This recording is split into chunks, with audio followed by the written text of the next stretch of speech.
The Young and the Restless, Y&R, update and recap for Monday, August 31st, teases that the film will continue in Genoa City.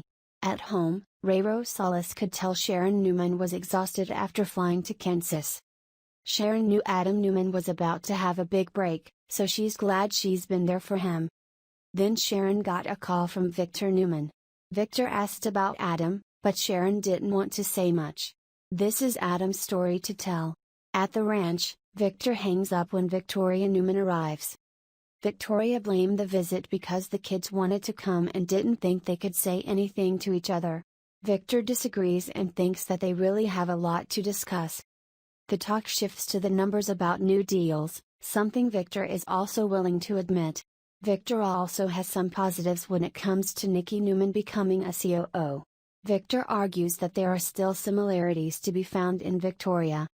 Victoria wondered if Victor would expect them to let things go and let it all go through with romance. Victor notes that there is still one problem they need to address. Victoria assumed it was Adam, and they would never agree on it. Victor protests that Adam is his son, in his flesh and blood. He always helps his children. Victoria feels that Victor's priority is Adam and the rest is collateral damage. In Monday's episode of Y&R, Victoria wished Victor had handled the CEO situation with Adam differently, but he didn't. Life has a lot of choices, and those decisions have consequences. Victoria left the room angrily. In the penthouse, Chelsea Lawson was annoyed when Adam came home from the airport and took off again. Adam explains that he goes for a walk and doesn't want Connor Newman to see him that way. He didn't want Connor to know any details about what happened in Kansas. Adam talked about how he had to know the real truth about AJ Montalvo's death, so Chelsea wondered if he would feel better now when he did. After Adam bowed sadly, Chelsea wished she could stop his grief. Although Chelsea thinks time will help, but Adam insists this will not go away. Chelsea spoke to Adam, but he assumed she was trying to minimize what he did. They discuss Connor and Adam argues that a boy can expect his father. Chelsea wants Adam to focus on how he can get through this and keep his family together. "What did you say? Are you going?" asked Adam. Chelsea immediately rejected her opinion and insisted she was not going anywhere.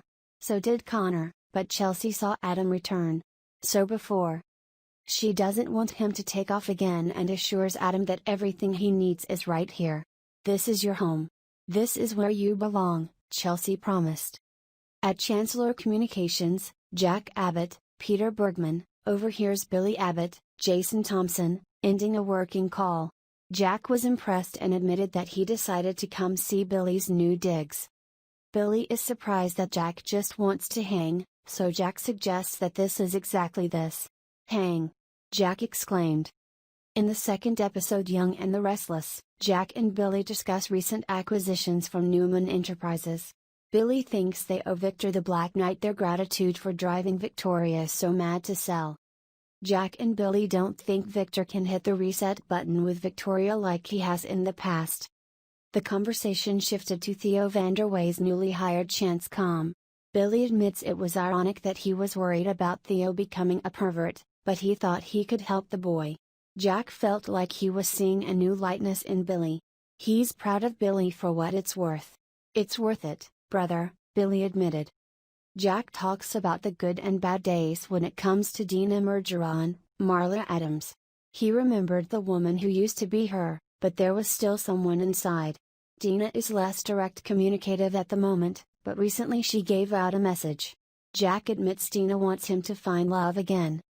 "Someone's out there for me," Jack said. "I just need to find her." Jack also wanted Billy to open up his ability to be loved.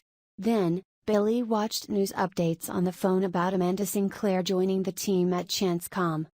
Back in the little house, Ray pondered about waiting for Sharon at the Kansas restaurant. He felt he should give Sharon space to work, but he was worried about Adam having a fever and Sharon in danger. Sharon argues that Ray is a great backup, but he's seen a lot of cases where the backup doesn't get there in time. "I don't want to be your backup, Sharon. I want to be your partner," Ray said. Ray wanted to help and guessed that since they were dealing with repressed memories, maybe someone did something to Adam back then. He noted that there can be exceptions when it comes to statute of limitations. Ray is trying to turn this into a case in Sharon's eyes, but he argues that this is what he does, he wins justice for the victims. Sharon didn't want Ray following her path. She did not know what justice would be in this situation and angrily asked him to give it up. Sharon calmed down, but she didn't want him to rush to conclusions and make up stories. It's complicated and this is not going to help Adam. Ray agreed to try turning the brain off, but he wanted Sharon to reassess that all of this was worth it. Ray didn't understand how Sharon didn't see the red flags. He knows this will be very stressful, but this is more than dedication. Ray complained about what Sharon did on her own, and only after a few sessions. He wondered where this would go from here. Sharon thanks Ray for opening her heart and realizes that the situation isn't ideal, but she will stick to her commitment no matter what. Ray is at work and won't be home until late at night. Sharon could say he's angry, but Ray thinks he's frustrated. There are two unanswered questions for Ray. Why can't Adam let others save him, and more importantly, why can't he? Ray asked Sharon. At the penthouse again, Adam saw a bowl of fruit on the table that evoked more memories of Kansas. Adam recalled a younger version of himself when he heard a panicked Hope Wilson and Victor reassured. Victor was happy when George stepped in and called him instead of the police. Hope was worried that her son would be stolen, but Victor promised that it wouldn't happen. As the flashback continued, Hope admitted that George described Adam's expression afterward as too calm. She thinks Adam seems disconnected from the whole thing, so Victor thinks it's likely the boy will never remember. Young Adam rubs his eyes and back his head as he becomes agitated, and that flashes back to the agitated Adam in the present. Chelsea had found Adam, who admitted he remembered something. Adam argued that his parents had known all the time and now he knows. Chelsea wondered what Adam meant. "Who I am and what I have been since the day I was born," Adam announced. Adam was worried about his mother getting over it and becoming some sort of monster. He feels like Victor thinks he will always be a threat. Adam notes that AJ is threatening him as well, so it is to serve himself and not just for his mother. "You are not a bad guy. Why don't you see that?" Chelsea shouted. Chelsea justified Adam's actions, but Adam wondered how Chelsea would feel if she found out Connor had killed someone. Adam thinks that Chelsea will be extremely scared if that happens. Chelsea argued that she would understand and not buy the idea that Adam was the killer. "And Delia?" Adam wondered. Adam didn't get off the station and turned around when that happened. A little girl died and he hid his actions. Adam brought Vegas next, but Chelsea reiterated that Adam was not the killer. Chelsea knew it in her heart. Adam continued to excuse him that he wanted AJ to die and let him bleed on the floor. Nothing Adam said changed Chelsea's mind. Chelsea knew Adam was pushing her away, but she felt he deserved to be loved and a good man. A moment later, the doorbell rang and Adam opened it to find Victor. Revealed that star Christian LeBlanc, Michael, recently revealed the ups and downs of his character as one of the eminent lawyers and also very busy in the city of Genoa. Here's what he had to say. In a new interview with Soap Opera Digest, Christian says that although he plays a lawyer in front of the camera, he believes he will become a good lawyer in real life as well. After all, he has all of the courtroom experience even though it was in front of the camera, right? That is a difficulty. It is a difficult moral string. Medicine is a skill and you are relieving pain. You can do that as a lawyer, but not always. You will have to do a lot of things. You take your oath as a doctor will do no harm.